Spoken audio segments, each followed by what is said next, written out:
রাধে রাধে বন্ধুরা, আশা করি তোমরা সবাই ভালো আছো। আমিও ভালো আছি। আজকে রান্না বান্না নিয়ে চলে এলাম। তো আজকে পুরো ভিডিওটা দেখো, একটু স্কিপ করো না।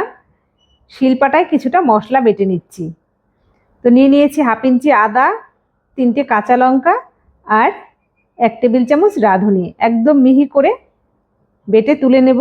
শিলপাটার বাটার মশলা কিন্তু খেতে বেশি ভালো লাগে। তো যারা শিলপাটায় করবে তো করতে পারো, না হলে মিক্সিতেও কিন্তু অল্প অল্প জল দিয়ে, যেহেতু রাঁধুনিটা একদম ছোট ছোট দানা, সর্ষের থেকেও ছোট, তো অল্প অল্প জলে রাঁধুনিটা কিন্তু মিক্সিতে বেটে নিতে হবে।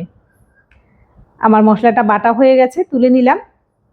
আর এদিকে বাড়িতে যে পাখিরা আসে দেখো, পাখিরা কিন্তু একটা নারকেলের যে অর্ধেক মালাই, তার মধ্যে একটু নারকেল ছিল, পাখিটা বেশ সুন্দর খুঁটে খুঁটে খাচ্ছে, আর একটা পাখি এসে আবার কেড়ে নিয়ে নিচ্ছে। তো দেখতে দেখতেই উনুনটাও ধরিয়ে দিয়েছি।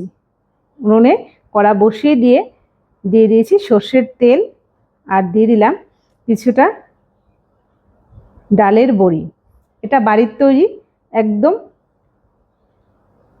মাসকলাই ডালের বড়ি। এই বড়িটা খেতে কিন্তু দুর্দান্ত লাগে। সর্ষের তেলে একটু লাল লাল করে ভেজে তুলে নিলাম। কড়াতে আরেকটু সর্ষের তেল দিয়ে ফোড়নে দিয়েছি তেজপাতা, শুকনো লঙ্কা, দিয়ে দিলাম কালো জিরে ফোড়নে। দিয়ে একটু নেড়ে চেড়ে ফোড়নটা কেটে রাখা লাউ দিয়ে দিচ্ছি। তো লাউ কিন্তু কাটার আগেই ধুয়ে নিতে হবে। তো লাউ কাটার পরে ধুলে অনেকটা জল টেনে নেয়, তাই লাউ কিন্তু কাটার আগে আমি ধুয়ে নিয়েছি।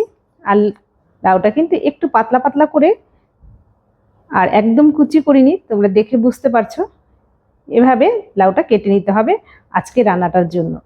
লাউটা দিয়ে দিলাম পরিমাণ মতো লবণ আর হলুদ গুঁড়ো দিয়ে ভালো করে মিশিয়ে নিয়ে, মেশাতে মেশাতে কিন্তু লাউ থেকে জলও ছেড়ে দিয়েছে।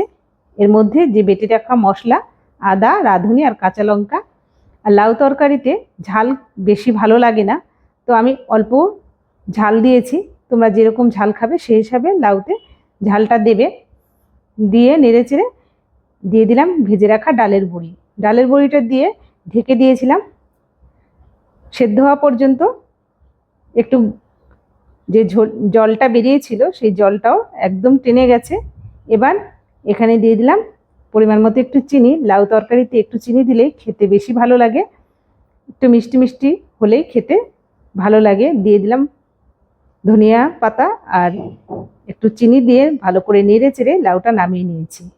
এই লাউ তরকারিটা বন্ধুরা খেতে দুর্দান্ত হয়।